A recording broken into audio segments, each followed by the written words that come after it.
Alrighty, fellas, good morning. Yo, what's up? My name is Patrouski. Welcome to another PokeMMO stream recap, your daily source of tips, tricks, information, discussion, what's happening inside the PokeMMO community, recapped in a nice little format for you guys. This is episode 425. How are we still here? Thank you for watching. Like the video if you enjoyed, as always. Let's go ahead. We have a lot to talk about today, a lot to jump into. First things first, good morning. We have 10 days until the Xmas event, around 10 days. It's most likely going to drop at around 6 to 8 p.m. ET.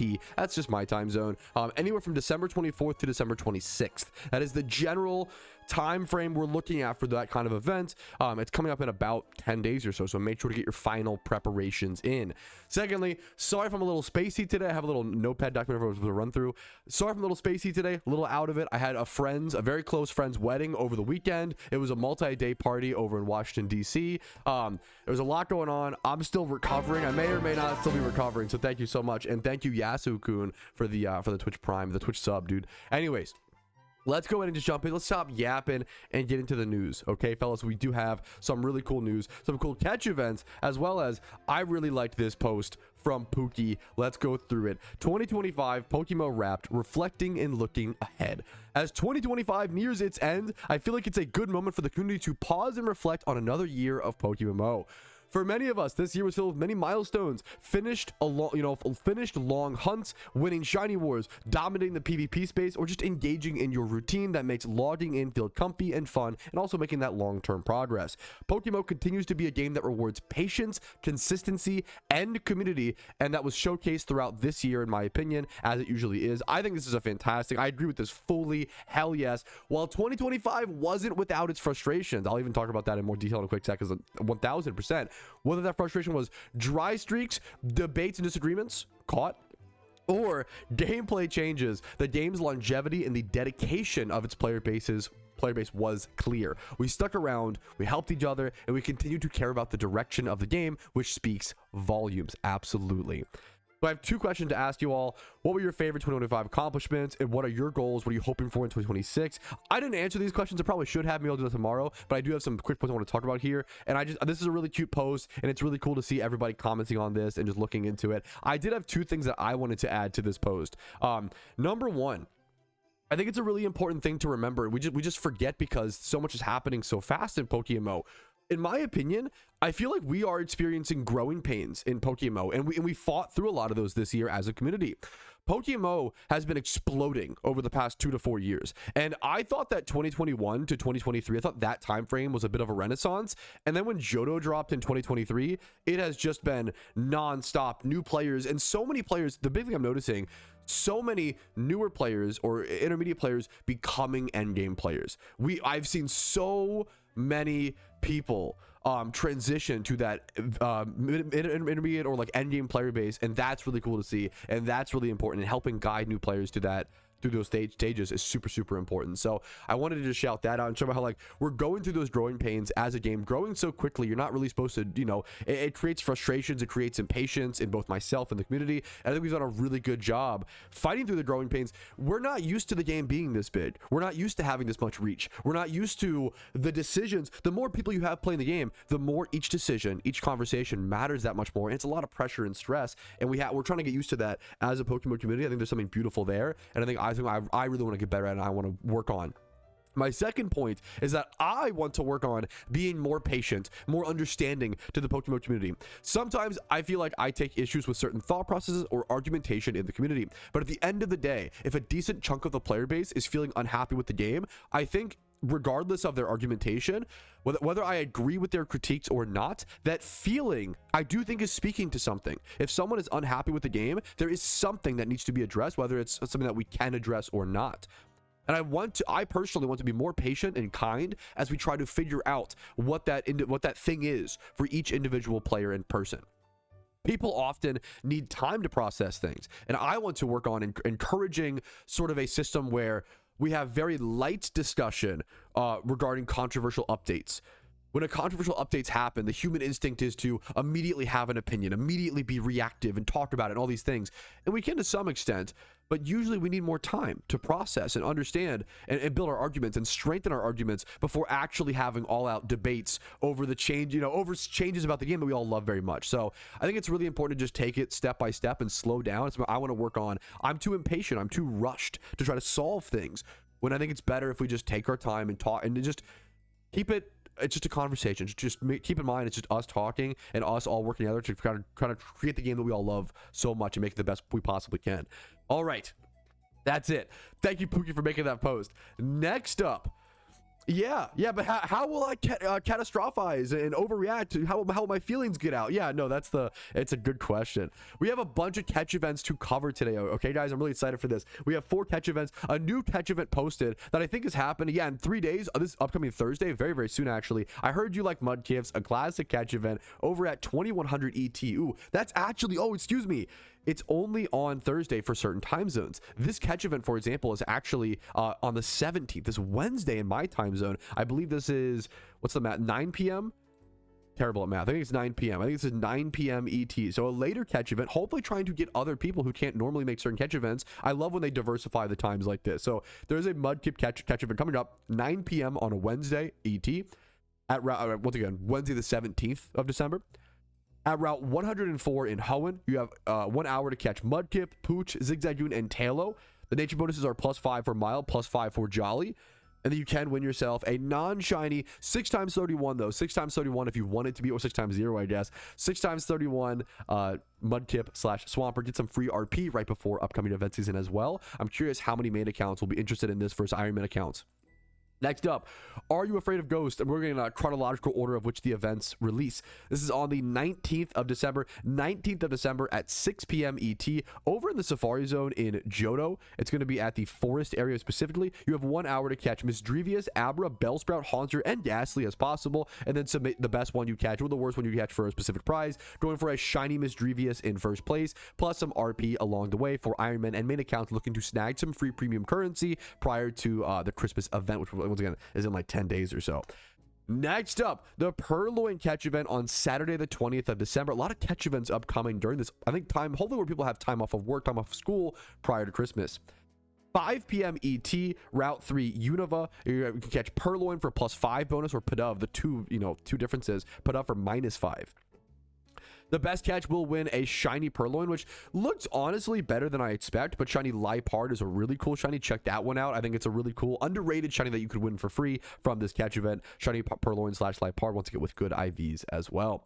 Next up, a really close event to just Christmas, dude. This is on December 23rd.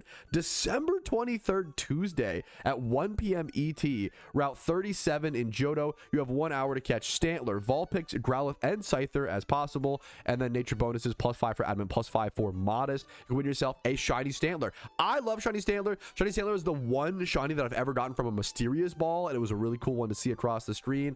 It's a really cool Pokemon, really cool shiny. Try to win yourself a free one upcoming with that event. And then next up, we have our community achievement showcase, where we kind of highlight players who are grinding, playing the game, putting in the work, and going for specific goals that they want to go for. It's a way to appreciate certain players, as well as give you guys ideas and give you guys potential goals. The most important thing, literally the most important thing in PokeMMO is having goals and creating a goals list and being motivated by those things. I compare PokeMMO a ton to Minecraft, where Minecraft you can play infinitely, but most people don't. Most people run out of ideas. They beat the Ender Dragon, they move on. I totally get it. I love Minecraft and I always will, but for a lot of people it's not easy to play for a long period of time. I think PokeMMO is the same way. I think PokeMMO, there's infinite content, there is this beautiful sandbox, but you have to be able to create your own goals. And I'm hoping that this daily segment could help people have come into contact with some of those goals and see what other people are working on. Because how can you create goals if you don't know what a goal might look like, right? So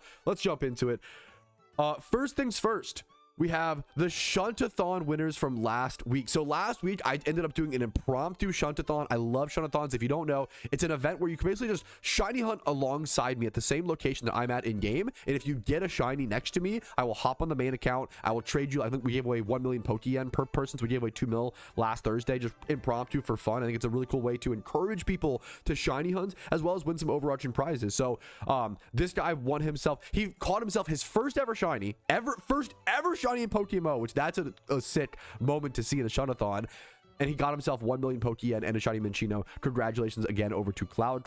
Next up, similar situation. This guy, we had 2 people catch their first ever shiny in the Shunathon last Thursday. And I think that's so fucking fun. So congrats. And it's really cool to see them work hard and get that payoff and hopefully get into shunting more seriously in the future and like really continue that, you know, that high, right?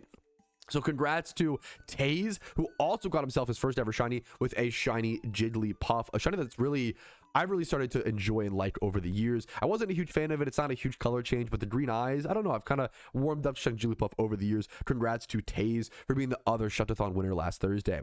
Next up, LaProf got himself his 4th OT shiny while EV training, a simple shiny Tranquil. Not a shiny a lot of us want to see, but a pretty cool, like I like the purple legs in contrast to the green is honestly pretty neat. So congrats to him on a cool EV training shiny. And then next up, this couple playing PokeMMO together, I think it's a really cool thing to see, man. Playing through PokeMMO with friends, with your partner, with any other person that you know before the game, and you play the game with them is a really cool thing to kind of compare progress.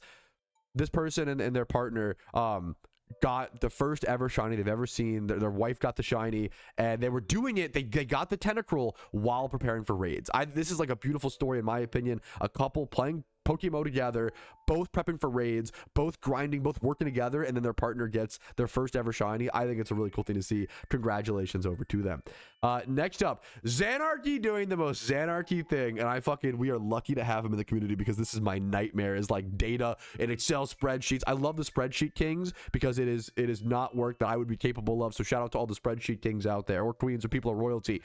Xanarchy has been going through, he's uploaded these PokeMMO forum guides. He's been going through and registering and tracking the payout for every single trainer in every single region in PokeMMO, and he's done 3 out of 5 of them. This is crucial if someone wants to build the most optimal trainer rerun route possible. Someone wants to improve, which I think there's a lot of improvement to the trainer rerun route. People have recently been improving that route by, instead of using Icicle Spear Cloyster, switching over to Loaded Die Mamoswine. And that's something that I haven't tested yet. I'll have to test and learn in the future and see if it's worth, if it is like for sure worth using. Maybe make a guide on that in the future. We'll have to see. But it's really cool. This information, we forget how bare bones PokeMMO is, and how there's so much information that just isn't logged out there because the game it's larger than people think, but it's also quiet enough to where people just play the game and have fun. We don't always log information like this, so I appreciate people like Xanarchy doing that. It's a really cool resource for people in the future who want to make guides and want to kind of plan out these routes. Next up, a big moment for someone, a big moment for Foss in their shunting career.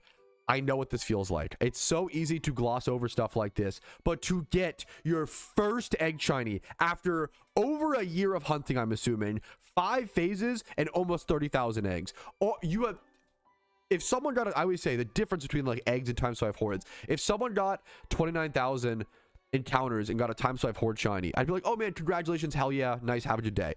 When someone gets 30,000 eggs and gets a shiny, I could spend here, even if I sat here for the next hour and talked about it, it wouldn't be enough. We gloss over these hunts. These egg hunts take people so much time, so literally years sometimes, and hundreds and millions of Pokeyen. This person, the amount of effort, the amount of blood, sweat, and tears, the roller coaster that they put themselves through to get to this Eevee shiny is just, it can't be understated. It is a magical, amazing thing, and I want to congratulate them. For a lot of people, Eevee's a dream shiny as well. So Foss from K-pop, Team K-pop, I see you popping off for your shiny hunts. Congratulations. It is just a monumental moment in someone's career. That could be like the best shiny they ever see, and not in like disrespectful, just like this, to put it in perspective of like how amazing it is, not in like a disrespectful way, you know. It's so insane. So congrats to them. Now, I think that's it. I know it was a really long intro to the stream recap, so my apologies. Let's go ahead and jump into it. I'm excited to just mostly do some shiny hunting today. A pretty chill day leading up until Xmas. Mostly just shiny hunting today on the Ironman account to see what happens. I love the idea of reaching hyper endgame on the Ironman account and transitioning into just shiny hunting like a main account. And people, I love that I'm now getting asked every so often, hey Pat, is that your main account or your Ironman account? People don't know because I'm reaching that point of the game. And obviously my Pokeyen stack is not a main, but it's pretty not bad. I'm really happy with it. I'm really happy with the progress. So let's just go ahead and keep making progress, keep grinding and having fun. Let's jump into it. Okay, I did not know with the new Christmas mod that I have installed that even the like swarm Pokemon are wearing the hats, the Santa hats. That's fucking gorgeous on the alpha spawn. I love that Parasect has this little like holly garland, I guess, a little what's it called, mistletoe type thing. This is super cute, man. I love this question. This is a great, simple question that a lot of people may not really think about or remember, and I use it in my daily gameplay all the time. So it's a random question. Do IVs and EVs affect your accuracy of escaping wild battles? Like if I have more speed, do I leave battles more effectively? Yes. Yes. The faster your Pokemon is in correlation to the Wildmon, the higher chance you have to be able to flee the battle. This is why on all of my synchronized Kadabras, I end up speed EV training all of them because yeah, they're not all the highest level mons, and some of them are like relaxed nature, which hurts their speed. So you do want to speed EV train your Pokemon, your utility mons, that where you're constantly running into the fight and constantly need to run. If it's letter level 100, don't worry. You know, it's only really matters if they're lower level.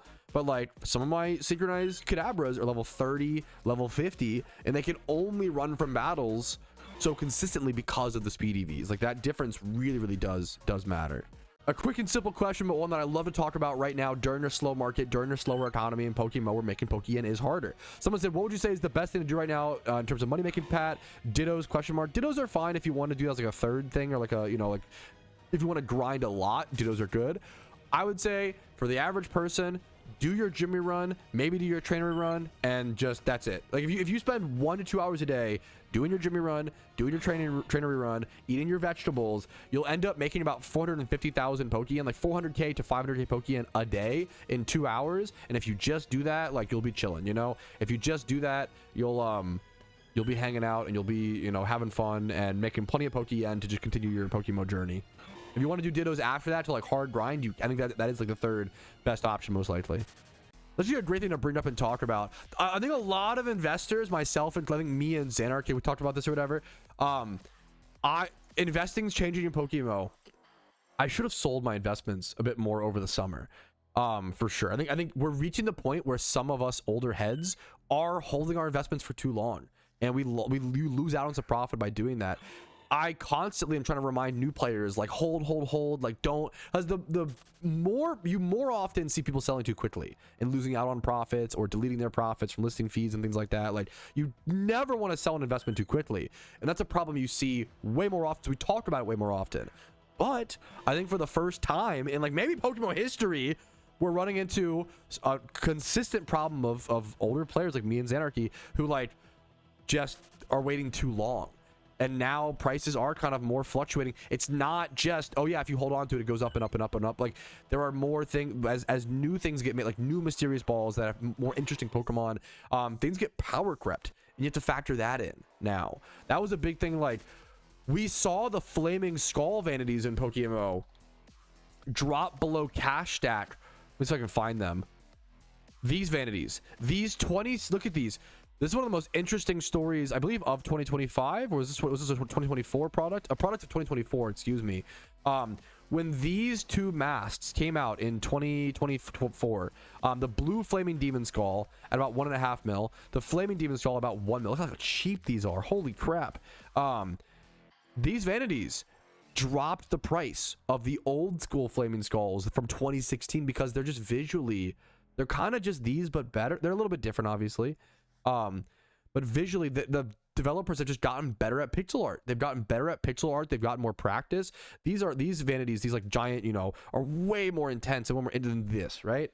So it's just, and that was one of the first times we've ever seen, it happened a few times, but one of the first times we've seen an old vanity drop in price due to the release of a new one. And that's a tough thing to swallow. It's an interesting, the market's changing. We're seeing some of the things for the first time. That's going to happen in a PokeMMO renaissance, you know, in a era of a lot of change. we're gonna see, and it's a hard pill to swallow, but is it gonna change? So it's just interesting to keep an eye out for. Like, we're no longer in the period of just having old stuff. You got richer and richer. It's kind of more complicated, and the Pokemon community does choose what's the best option for them, not just what's the rarest and oldest. I love this question. Do you think they'll do a new 5-star Jirachi raid exclusive cosmetic like they did with the Darkrai raid? I think that was one of the coolest things they did this year. I actually feel like the Red Lotus crown, the cosmetic reward for defeating Darkrai, as well as the tentacles, which I love, the strange tentacles, for being on hard mode. I think that giving cosmetic rewards for defeating the raids and the bosses, like, I think that's one of the coolest ways to go about it, because not only it's an extra reward, which is number one, cool, but number two, it's a way to encourage people who don't want to, like, who already beat the raids last year, to like redo them. There's a lot of the concern this year, you know, as raids repeat every year. Why should I do them this year? Yeah, you know, it's a few 100,000, it's a few million Pokeyen from doing all the raids, to be fair, of like selling the catches, the mons, the alphas, sure, but is it really worth my time? If you already have the raid mons, it is, in my opinion, but it's still a lot of work and stuff, so it's up for discussion. But I think the cosmetics being a new way to go about it. I love that. I hope they continue that trend of adding unique cosmetics to every single like final raid boss. I think it's really fucking cool.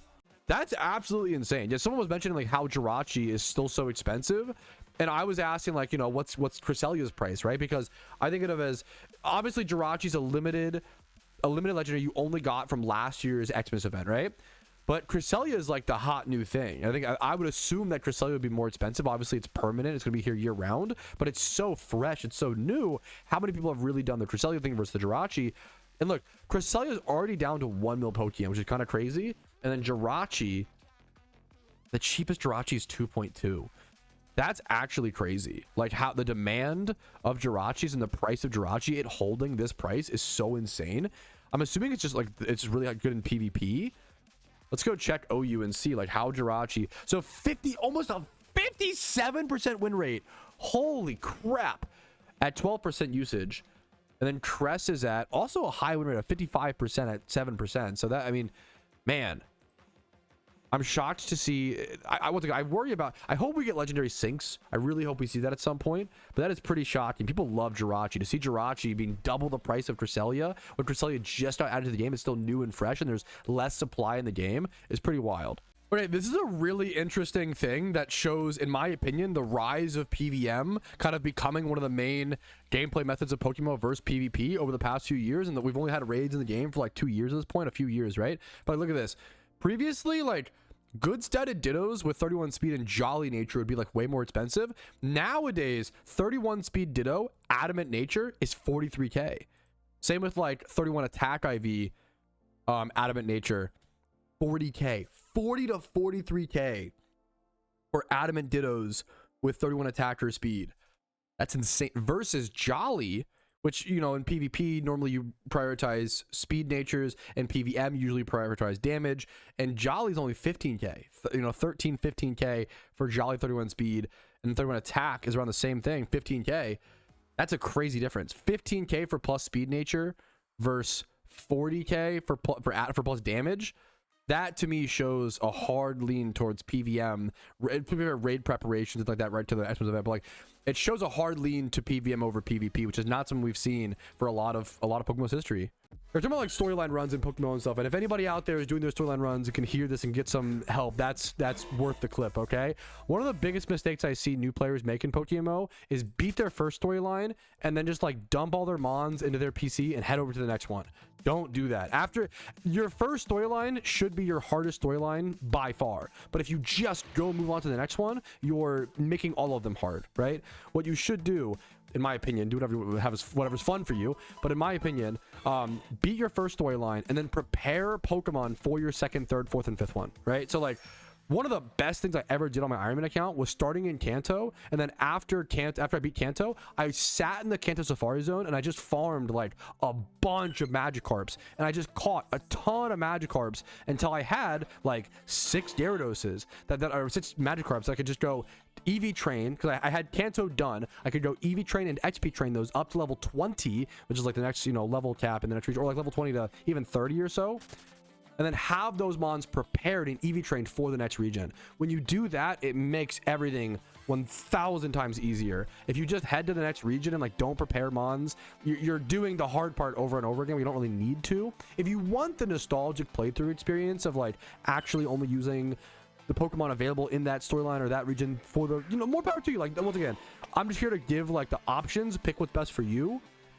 But please, after you beat your first storyline, take advantage of EV training and XP training and preparing Pokemon for your next storylines. That's what makes the first one so hard, is you don't have that opportunity for prep.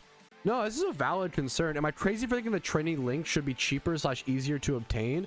It's a really niche use only item, like EV training for a new account / region. So the problem with the training link is that it actually is a byproduct of an old item, right? So like, they didn't introduce the training link, nor do I think that they would introduce the training link like as an item just flat out. Like, they wouldn't just add this. Let me go find it. They would not, in my opinion, just add this item in the way that it works now. This used to be the amnesia brace. So they actually took an old item and changed it into the training link because, and this mattered a lot more back in the day. It's weird. Yeah, it's 1,000 RP. It's kind of expensive. It's a really niche item. This used to be the amnesia brace, and the amnesia brace was actually like super fucking important back in 2013 PokeMMO, because if you over leveled a competitive Pokemon, it became useless, right? There was no scaling down in PvP. If you had a Pokemon that was level 51, you literally could not use it. It was unusable. Macho Brace, I believe, doubles EVs but does not stop XP training. Amnesia Brace is a custom like thing to stop a Pokemon from gaining XP. That's like the, if I'm remembering correctly. And that was really stopping a mon from getting XP back in 2013 was really important in Pokemon, because if you over leveled a Pokemon, it became unusable in PvP, right? So like, it's kind of a byproduct of its era, but then that was even less viable than this. Like, this is more of like doubles EVs, I guess. Now like, training is weird. I would love to see them either rework it, try to make it, either buff it, make it more usable in some way. That's GB Weed was a fantastic point. Little Cup. For Little Cup, it was a very big deal. True. Little Cup used to also be an official tier. Like, one of those items, like, it's so niche, but it does kind of need to exist. And like, should we make it cheaper or should we make it a little bit better? I don't know. It's an item that's in a weird slot. I don't mind niche items though. I also like don't mind, like, I think of like I don't mind niche items, you know. It is weird. It is account bound though. It's a weird item. It's a weird item for sure. And I think it's a product of its age and era, like having to be reworked and rechanged a lot. But I think I don't know. I could see it being lowered in price. I don't see why they would do that. But like, out of the goodness of their heart, you know. I could see them. I think a buff is more realistic. I think some sort of small buff to make it more viable in some other way. But the question is, I have to think about that a lot more. What buff? How do you make it viable? What do you use it for? I don't know. I'd have to think on that one a bit. All right, I almost forgot, but it's either your time for your favorite or least favorite part of the PokeMMO stream recap. It is time for the Movietrouski takes. I've been taking a little bit of a back burner on movies, but still watching a fair bit of movies, as you can see. These are all the movies I've watched from December 3rd to December 15th. So it's still a fair bit of movies. 1, 2, 3, 4, 5, 6, 7, 8, 9, 10, 11. 11 movies in like 12 days, I believe. That's not bad. Like 13 days in me. It's not bad. Not a movie a day quite, but still like not bad. I watched a bunch yesterday. Let's first cover Zootopia 2 at the very, very bottom. I was really not a huge fan of Zootopia 1. A lot of people love it, brings a lot of people joy. More power to you. It's just not really for me. Zootopia 2 is significantly better. I think I gave Zootopia 1 like a 4 out of 10. And Zootopia 2 got like a 7 point something from me, like a high, like a 7.8. Zootopia 2 was cute. I think it made me cry at a certain point. Like I think the snake character is just phenomenal. I think the main thing that really stood out is the snake character is like so incredibly well voice acted. I think that like the voice acting of the snake and the demeanor of the snake, they just fucking nailed. Like it's so impressive. Other than that, I think the movie's like kind of fine. Zootopia 2. Next up, a lot of rewatches, as it is the winter season, a lot of Christmas movies, so there are a lot of rewatches on this list. Home Alone, I rewatched it. It's not a whole lot to say. Turns out, banger movie, 10 out of 10. What can you say? Home Alone's fucking phenomenal. I even prefer Home Alone 2 personally. I think Home Alone 2 was even better. I really liked Home Alone 2. Lost in New York, I love the bird lady character. I think one of the best characters in cinema, true and real, Giga Chad. Home Alone 1, Home Alone 2, both 10 out of 10s. I think they're phenomenal. Not a whole lot to say. Not a very interesting, no hot takes, you know, today for the most part. Just great movies. Next up, Eternity. New romance movie with Miles Teller and is it Elizabeth Olsen? And then I don't know the other guys' name. I'm so sorry. I'm not a big actor person, but Eternity is really cute, man. Eternity is really, really sweet, really cute. It's a little funny because there is kind of a vibe of like a why can't this girl make a decision, but also it's a really hard decision. And like, I think, okay, so this movie is all about it's not a spoiler because it's in the trailer, okay? Keck W. This movie is all about like a woman gets married. She's married twice, okay? She gets married and then her dream husband like dies in the war, right? And then she gets married again and has like a 60-year relationship with this person, and then they both die, okay? And she has to pick who she wants to spend her eternity with. Her like dream husband who died tragically really young, or the husband she spent 60 years with, but they kind of bicker and stuff like that. And I think what they did a really good job of. They did a really fucking good job of, I truly never knew which way she was leaning. I think in those kind of like romance movies of like the romantic triangle of like who's she gonna pick, blah blah blah, sometimes it's so obvious and it's so clear who they're gonna pick, the whole movie is just like destroyed, right? I feel like they did like one of the best jobs ever of like both options just seemed so valid. Like it was not leaning one way or the other, in my personal opinion. I thought that was really impressive. I thought it did lean too much into comedy and wasn't as serious as I would have liked it to be, and I feel like that hurt its impactfulness. I would have rather seen it be a more serious emotional drama than the comedy that it was, but it's still a really good movie. The premise is really freaking good. My wife gave it like a much higher, I think she gave like either a 10 or a 9. She gave like a much higher score than I did. I gave it a 7.4 out of 10. I thought it was pretty darn good. All right, next up, yeah, Bad Santa. I had a friend recommend Bad Santa. Bad Santa was unbelievably the opposite of what I expected. I expected Bad Santa to be like a dumb raunchy comedy like Bad Moms, which is a terrible movie, or like Bad Grandpa, like the Jackass spinoff. Like I expected Bad Santa to be like a weird dumb raunchy comedy, and it's not. It's like a fucking depression movie. It's literally like Train Spotting but for like mall Santas. It's so, dude, it's so weird. It's a good movie though. It's good, it's interesting. It's just like not at all what I expected. It's so weird, but it's a good movie. It was interesting and unique for a Christmas movie. Next up, dude, Vacation. If you want to bring back the vibes of dumb adventure comedies from like the early 2000s, mid 2000s, I think this movie is fucking super slept on. It knows what it is. It's just there to make you laugh, nothing like more, nothing greater. I gave this movie a 7.6 out of 10. It's what's his name, Ed Helms. It also has the guy who plays like the Rizzler character in the new Superman movie, Skylar Gassando is his name. He's really good in this, and he plays the new character, and he plays Jimmy Olsen in the new Superman movie. He's great. I thought the movie was like really underwritten. This is not a very popular movie, not a very highly rated. I thought this was a really fun dumb comedy. I really enjoyed it. As an average rating of a 2.7 out of 5, I gave it a 3.5, like closer like a 4. I honestly might even raise it. It's kind of the whole thing is that it's almost like I mean it is. It's like a follow-up to the original like Lampoon's Vacation or whatever, if you grew up watching that. And I think it's a very good, I think it's great. I would check out Vacation 2015. I think it's an underrated dumb little fun comedy. If you enjoy that style of movie, I think you'll be really impressed, in my personal opinion. Don't expect anything like, you know, revolutionary, but like I think it's definitely worth your time, I would say. Next up, Jabberwock. It's like a 77 it says 1977 medieval fantasy comedy. Think like Monty Python, which I'm not a huge Monty Python guy. I'm so sorry, please forgive me. I wish I liked it, but I just don't. Jabberwocky's kind of in the same vein, but even a little bit better maybe, in my opinion. Oh god, don't kill me. I think Jabberwocky's interesting. It got really boring towards the second half, but the opening is pretty fun. I think it's a neat. The visuals are really crazy. It's like a medieval fantasy comedy movie. It's weird, but it's fun. It's interesting. It's unique. Arguably worth your time. Definitely worth your time if you enjoy the genre. If you don't care about the genre, it's probably the most boring watch of all time. But it's up to you. How the Grinch Stole Christmas. Now I can get fucking hyped up. I think that Jim Carrey's The Grinch. The older I get, the more I realize it is the best movie, the best Xmas movie of all time.